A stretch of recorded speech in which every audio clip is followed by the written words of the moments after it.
네, 반갑습니다. 투자의 맥을 정확히 짚어드리는 맥정 코치입니다. 자, 우리대우건설 오늘 정말 소름이 돋았죠. 무려 장중에 13%까지도 넘게 지금 반등이 진행이 됐던 겁니다.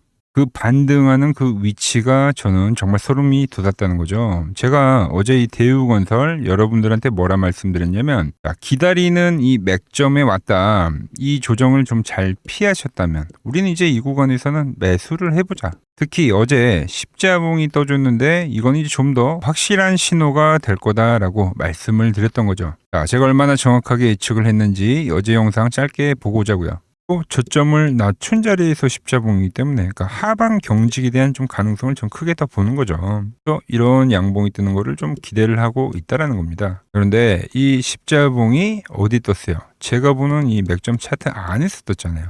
이렇게 기술적 분석이 좀 한 개가 아니라 이 두 개가 지금 모인 거기 때문에 그 확률은 더 비약적으로 올라간다. 네, 그리고 나서 이제 오늘 정확하게 급 반등세를 지금 만드는 겁니다. 제가 말씀을 드렸죠. 그러니까 엑시트를 할 때 여러분들에게 그때 이제 저는 좋은 가격을 잡을 수 있으니까 자신 있게 여기서 이제 수익 실현을 이야기를 한다고. 그리고 이 엑시트를 한 시점에서 이 맥점까지 밀릴 겁니다라고 했는데, 그러니까 그 지점이 온 겁니다.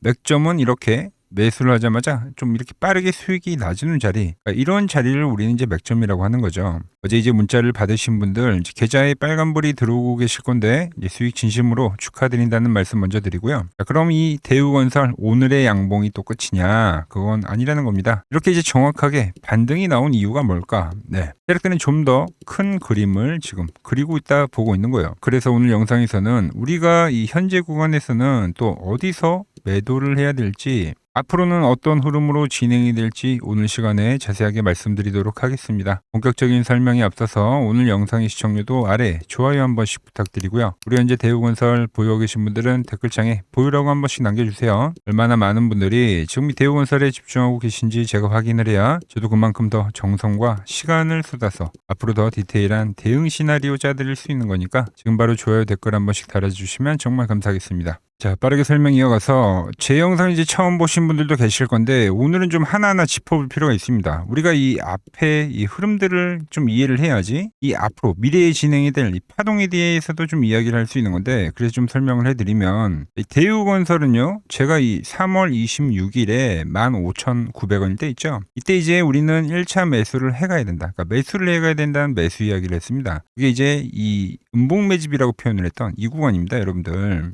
그러면서 우리가 이 맥점 분봉에서 계속적으로 이제 유지가 되는 흐름이 나왔기 때문에 뭐 이때가 되겠죠. 1개월을 넘게 보유를 해 온 거예요, 여러분들. 그래서 이 깨지는 흐름이 나올 때, 4만 원이 이탈이 될 때, 그때 여러분들에게 제가 뭐라 말씀드렸냐면, 자, 세력들의 이 가짜 반등에 속이지 마라. 그러니까 설거지가 이미 시작이 됐다. 그러면서 이 ABC, 그러니까 지그재그성 2단 하락을 말씀드렸죠.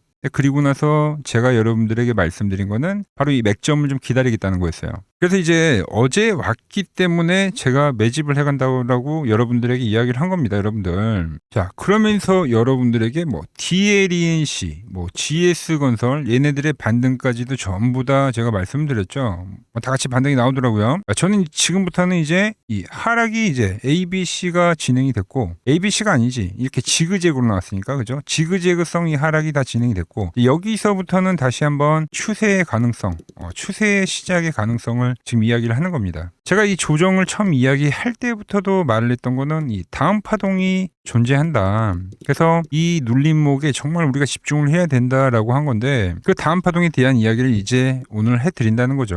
그러니까 이게 반등이 진행이 되는데 뭐 미달 파동으로 나와서 우리가 흔히 아는 쌍고의 형태로도 나올 수가 있고, 그리고 정말로 제가 이야기한 대로 전체적인 상승의 되돌림이 나오고 이렇게 뻗쳐나가든 정말 큰 파동 나오는 N자로도 가능한다고 이렇게 말씀드렸죠. 그래서 이 추세로 이제 진행이 되려면 앞으로 어떤 흐름이 나와야 되는지 제가 설명을 해드릴 건데, 그러면서 정말 여러분들에게 비교를 많이 해드렸던 게 이 원익홀딩스입니다. 그러니까 얘만 기억을 하면 돼요, 여러분들. 얘가 어떻게 나왔냐? 바로 이렇게 N자로 나온 겁니다. 그죠? 제가 말한 대로 상승과 조정과 상승으로 지금 이 대우건설을 보면 상승이 나왔고 현재 조정파가 나오잖아요. 그러니까 이게 나올 수 있느냐 이게. 그래서 이 원희골딩스를 왜 잘 봐야 되냐면 원희골딩스도 이 엄청난 폭등을 할 때 얘네들도 세력들이 지키는 기준선이라는 게 있었습니다. 보시다시피 11선을 기준으로 계속 올렸죠. 근데 이게 깨지면서 급락이 발생했고 이 다음의 흐름이잖아요. 지금은 조정이 나오는. 그러니까 이 구간이 될 수 있는 거잖아요. 이 다음에 어떻게 나오냐 이겁니다. 자, 꺾였던 기준선을 돌파를 하고 안착을 하고 그리고 이 기준선이 살아나니까 그 기준선을 다시 지지로 이 추세가 나왔다는 겁니다. 이 추세가. 그걸 그대로 이제 대우건설에 대입을 하면 대우건설 역시도 여러분들 이 눌림목을 주는 지점 제가 이 15,900원에서 매수를 했었던 게 얘도 이 11선의 지지력이 엄청 큰 종목이에요 여러분들. 그러니까 유지를 해서 그러니까 눌림목이 나와서 다음 추세가 나왔고 이게 깨졌기 때문에 여기서 엑시트를 이야기한 거잖아요. 자, 중요한 건 지금 흐름이라는 거죠. 보시면은 어때요? 저항과 저항. 이때도 제가 저항이라고 했죠. 이때도 지금 저항이라고 했죠. 네, 오늘도 물론 저항입니다 여러분들. 저항. 그러니까 일단 얘는 이거에 대한 돌파와 안착이 되는 걸 확인을 해야 돼요. 그런데 지금 이 앞의 그림과는 좀 다르다는 거죠. 그러니까 이때 저항을 받았던 것과 그러니까 지금의 저항은 좀 다른 분위기가 현재 연출이 되고 있다. 즉 돌파도 노려볼 수 있다 보는데 자, 왜 그러냐면 자, 오늘 이제 갭상승으로 인해서 이 세 개의 좀 캔들을 보면 어떤 게 떴어요. 음봉이 하나 뜨고 아래에서 십자봉이 떴는데 여기서 이제 지금 또 십자봉이 하나 더 뜬 거죠. 그러니까 우리가 정말 많이 본 캔들 아닙니까? 반전이 나올 때 나오는 샛별형 캔들이 이제 만들어졌다. 제가 어제 십자봉에서 그래서 이 십자봉을 강조를 한 거예요. 왜? 갭이 떠주고 이렇게 봉이 캔들이 뜨면은 이 샛별형이 만들어질 수 있으니까 항상 십자봉 뒤에는 방향성이 나는데 여기서 이제 지그재그성으로 많이 밀린 위치에서 십자봉이기 때문에 여기는 분위기가 다르다. 샛별형이 만들어졌는데 이제 이 샛별형을 유지를 해주면 그러면 여기는 이제 저점이 될 수 있다라는 거죠. 즉 반대로 이 말은 그러니까 추세로 가려면 이 샛별형을 유지를 해줘야 된다라는 거예요. 그러니까 어제의 저점을 이제는 이탈하면 안 된다는 겁니다. 자, 그럼 여러분들 그러니까 분봉에서는 어떤 흐름이 나오냐? 간단합니다. 우리가 돌파가 나와서 이 세력들의 유지선을 끝까지 지켜오면서 이 1개월을 가져왔잖아요. 무려 15,000원대에서부터 우리가 40,000원대까지 1개월 넘게 가져온 거예요. 깨졌죠, 여러분들? 자, 그래서 이때부터는 계속 제가 페이크라고 이제 설명을 해드렸는데 오늘은 좀 모습이 다르다는 거죠. 오늘은 유지를 해주잖아요. 그죠?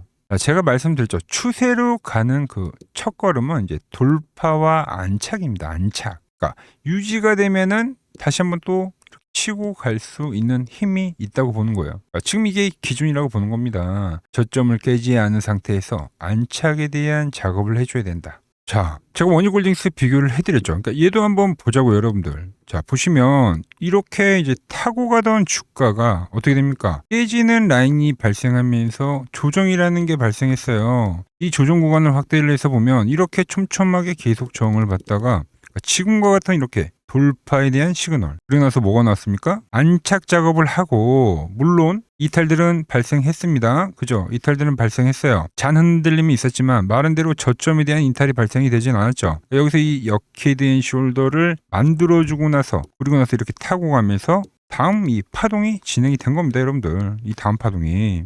자, 그럼 유지를 하면서 이렇게 올라가잖아요. 여러분들. 그러니까 오늘도 그 초입에 대한 구간을 우리가 지금 예상을 해 볼 수 있다라는 거죠. 얘네만 그러는 게 아니라 자, 우리가 이와 같은 방법으로 최근에 정말 좋은 수익을 낸 게 뭡니까? 바로 이 대한강통신이죠. 대한강통신. 상승이 나오던 주가가 엑시트가 나오고 저항을 받다가 돌파가 나오고 나서 얘도 이 안착 작업을 할 때 일시적인 이런 이탈 신호들은 있죠. 하지만 저점 깨지 않고 그럼 이 역헤드 숄더. 이 역헤드 숄더가 제가 말한 이 샛별형의 유지입니다. 여러분들. 그게 나오고 나서 이렇게 다음 파동이 진행이 됐다는 거예요. 이게 13,000원에서부터 3만원까지 간 겁니다. 대우건설도 제가 말한 이 샛별형 이후에 다음 파동이 존재를 하려고 하면 저점에 대한 이탈이 없이 안착 작업이 필요하다라는 거죠. 그러니까 유지를 해주는 작업이죠. 그래서 오늘 일단 이렇게 잘 유지를 해주고 있는 상황이에요. 제가 말한 이 추세로 가는 흐름이 나온다면 이제 어제 못하신 분들 제가 뭐 저점이라고 말을 했지만 어제 못했다고 아쉬워하시는 분들, 제가 이 안착이 되는 과정에서 매수에 대한 문자를 다시 한번 또 보내드릴 거예요. 왜? 추세로 간다고 봤을 때 현재 라인이 그렇게 나쁜 가격이 아닙니다. 그런데 이번 하락장 다들 경험해 보셨겠지만, 물론 이 시나리오를 만들 때 우리는 무엇보다 중요한 건 뭡니까? 다들 기억하시죠? 맥점이 완벽하게 이탈이 되는 그 흐름이 나오면 언제든지 리스크 관리를 해줘야 됩니다. 그러니까 이렇게 페이크들은 나옵니다. 돌파를 했다가 깨버린다. 페이크예요, 페이크. 그럼 또 저점이 낮춰질 수 있어요. 제가 보는 이 맥점에서 깨지는 흐름이 나오면 그땐 언제든 리스크 관리를 하자고 제가 문자를 보내드릴 거예요. 자, 이 신호 놓치지 않고 같이 타점 잡아가 보실 분들은 화면 아래 번호 보이시죠? 010-6518-5019로 맥점이라고 두 글자 남겨주시면 제가 번호를 다 저장해 뒀다가 제가 매수를 하거나, 그리고 이 방향성이 나오고 나서 매도를 할 때 여러분들에게도 똑같이 신호가 가게끔 설정을 해 둘 겁니다. 제가 어떻게 매매를 하길래 그 고수들이 쟁쟁하던 이 키움증권 영웅전에서 우등까지 할 수 있었는지, 여러분들이 제 포션을 보기만 하셔도 되고, 왜 맥점코치는 여기서 매수를 이야기하고 매도를 이야기했는데 지금 이 조정 구간에서 다시 매수를 이야기하고 있는지, 그러니까 이런 것들만 여러분들이 참고를 해도 거래에 정말 많은 도움이 될 거다라는 거죠. 레이킴증권 명예전당에 들어가면 상위 랭커들의 매매 내역은 보통 하루나 이틀 뒤에 나옵니다. 그런데 저는 그걸 지금 실시간으로 그대로 보내드리겠다는 거죠. 도움 받아보실 분들은 이 아래 번호로 맥점이라고 두 글자 지금 바로 남겨주시면 됩니다. 자, 제가 지금 이 이론으로 지금 채널에 좋은 종목 소개를 많이 시켜드리고 있는데 한번 보자고요. 자, 대한항공통신을 보면 어때요? 자, 돌파를 할 때 매수를 하고 추세를 타고 가면 이 구간은 홀딩이죠. 깨지면 분할로 수익 실현을 하고 다시 이 돌파가 되는 구간에서 매수를 하고 추세를 타면 홀딩이죠. 이 파동이 7,000원에서 무려 3만원까지 올라갔던 파동입니다. 그러니까 상승은 먹고 조정은 싹 피하고 다시 상승을 먹는 거죠. 자, 대우건설도 마찬가지죠. 자, 돌파를 하면서 매수를 하고 추세를 타고 가면 홀딩입니다. 자, 깨지고 나서 분할 매도를 하고 이 조정을 충분히 본 뒤에 다시 이 돌파의 시그널이 나오면 뭐라고요? 매수죠. 그럼 이렇게 유지선을 타고 끝까지 한 파동이 올라간다는 겁니다. 깨지면 분할로 매도를 하고, 이 대우건설 역시도 이게 8,000원에서 무려 4만원까지 올라간 파동이에요.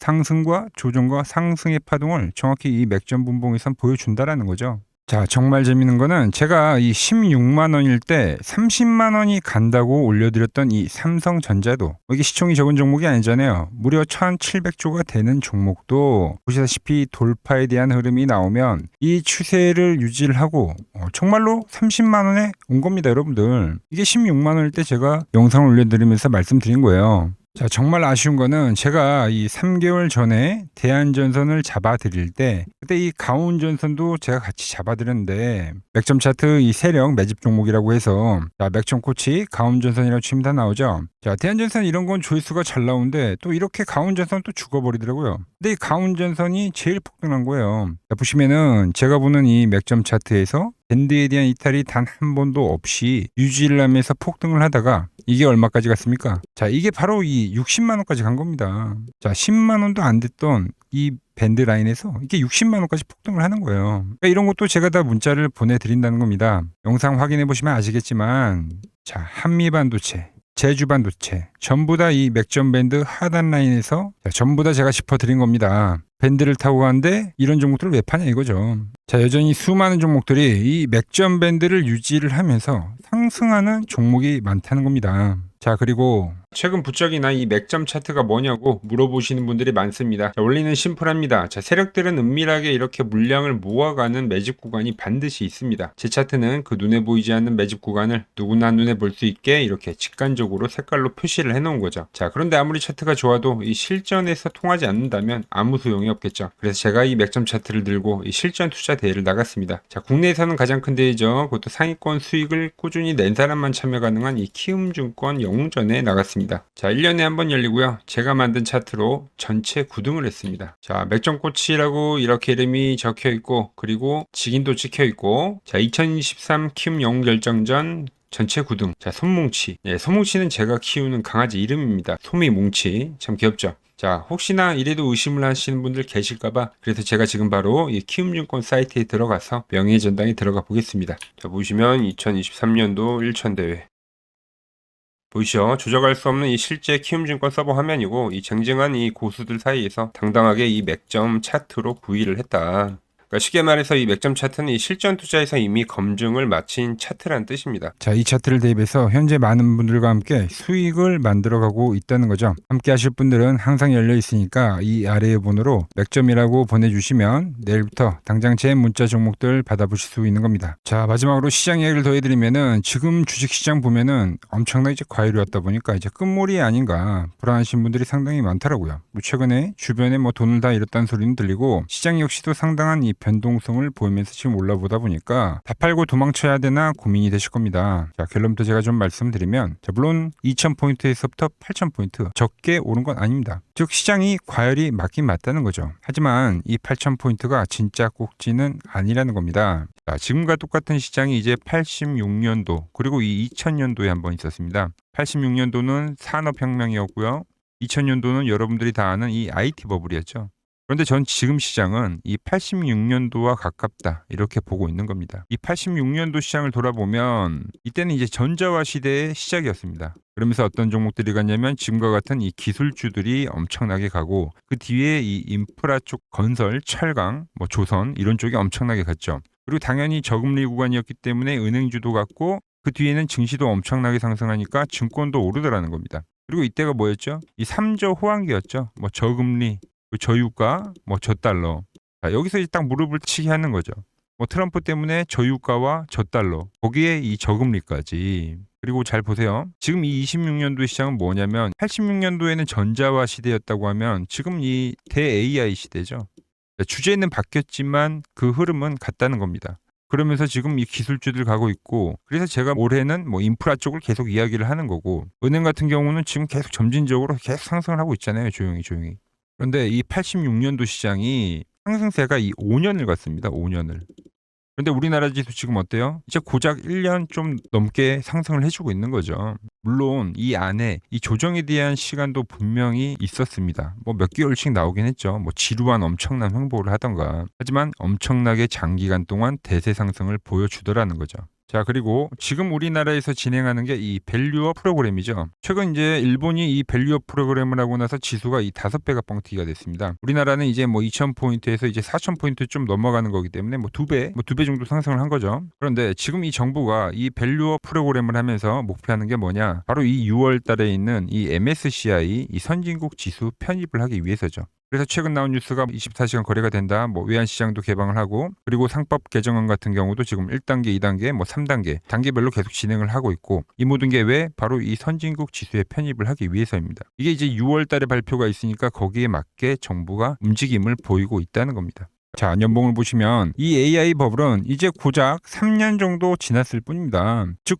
우리에게는 아직 1년과 한 2년 정도의 상승 여력이 남아있다는 뜻이기도 하죠. 그리고 현재 이 시장에 대한 위치를 자, 월봉으로 보면 1파와 2파와 현재는 3파를 지나고 있다고 봅니다. 이런 식으로 올라오는 거죠. 자, 그런데 지금 이 한 차례 이 조정, 4파가 조정입니다. 조정 뒤에 앞으로 다가올 이 5파. 아직 이 5파가 남아 있다는 거예요. 자, 그리고 꼭지는 현재와 같은 이 상승론자들과 현재 이 조정론자들이 팽팽할 때 발생하지 않습니다. 진짜 위험한 폭락장은 언제 오냐면 모든 사람들이 이 환희에 가득 차서 돈을 싸들고 올 때죠. 자, 과거 버블의 이 정점들을 기억하시나요? 자, 닷컴 버블 때 그리고 2021년도 유동성 장세에서 이제 끝물에 헤드라인이 어땠는지 보시면은 회사를 다니면 바보다. 대박나서 뭐 퇴사가 속출했다. 전통적인 기업 가치 분석은 끝났다. 새로운 시대가 왔다는 등 지금 안 사면 이 벼락거지가 된다는 뉴스들이 미디어를 엄청나게 도배를 했다는 거죠. 자, 시장의 마지막 개미들의 돈까지 싹 받아들이기 위해서 온 세상의 뉴스가 이렇게 환희를 부추길 때 그때 꼭지이자 파산에 대한 시작이 되었다는 겁니다. 하지만 지금 어때요? 여전히 이 AI는 과열이다. 조심해라. 경기 침체가 온다라며 지금 이 공포를 지속적으로 심어주고 있죠. 원래 이 진짜 상승장은 이렇게 의심을 먹고 자라고 환희에 죽는다는 겁니다. 아직 진짜 환희와 뉴스는 시작도 안 했다는 거죠. 특히 시장이 가장 기대하고 있는 역대급 대여들 있잖아요. 예를 들면 뭐 스페이스X와 오픈 AI 같은 이런 대기업들 있죠. 이런 기업들이 본격적으로 상장하는 이 IPO 카드가 아직 남아 있다라는 거예요. 그러니까 진짜 이 끝물은 이런 대형 IPO가 성공하면서 시장에 대한 이 유동성의 환희가 정말로 이 정점을 찍은 뒤에 그때 이제 저는 찾아올 거라고 보고 있는 거죠. 물론 말씀드린 대로 조심은 해야 됩니다. 상승부에 제가 말한 이 3파 이후에 4파 조정이 남아있다고 했죠. 그러니까 상승부의 이 후반부인 만큼 하반기에는 이 정치적 불확실성이나 뭐 긴축 우려나 뭐 이런 것들로 한 20%대까지의 조정은 빠질 수가 있어요. 자, 대부분의 투자자분들은 이 조정의 4파에서 고레버리지를 쓰면서 지금까지 번 돈을 다 털리고 파산을 하곤 하죠. 하지만 지금은 무서워서 도망칠 때가 아니라 이 하반기에 올 이 울퉁불퉁한 이 조정장을 기회로 만들기 위해서 지금 철저히 자금 관리를 하면서 준비를 해야 되는 때라는 겁니다. 지금 시장 이제 갈피를 잡기 힘들고 정말 대응이 어렵다 하시는 분들은 저 맥정코치와 함께 하신다면 지금 이러한 제가 말한 이 5파동의 이 시나리오 안에서 움직일 수가 있다는 거죠. 자, 지금 같은 시기 혼자 너무 고민하지 마시고 저 맥정코치와 이 시장을 좀 잘 극복해 나가시길 바랍니다. 저와 끝까지 함께 가보실 분들은 이 아래 번호로 이렇게 맥점이라고 문자 한 통 남겨주시고 제가 오늘 준비한 내용은 여기까지고 제가 다음 시간에는 더 돈이 되는 정보로 인사드리도록 하겠습니다.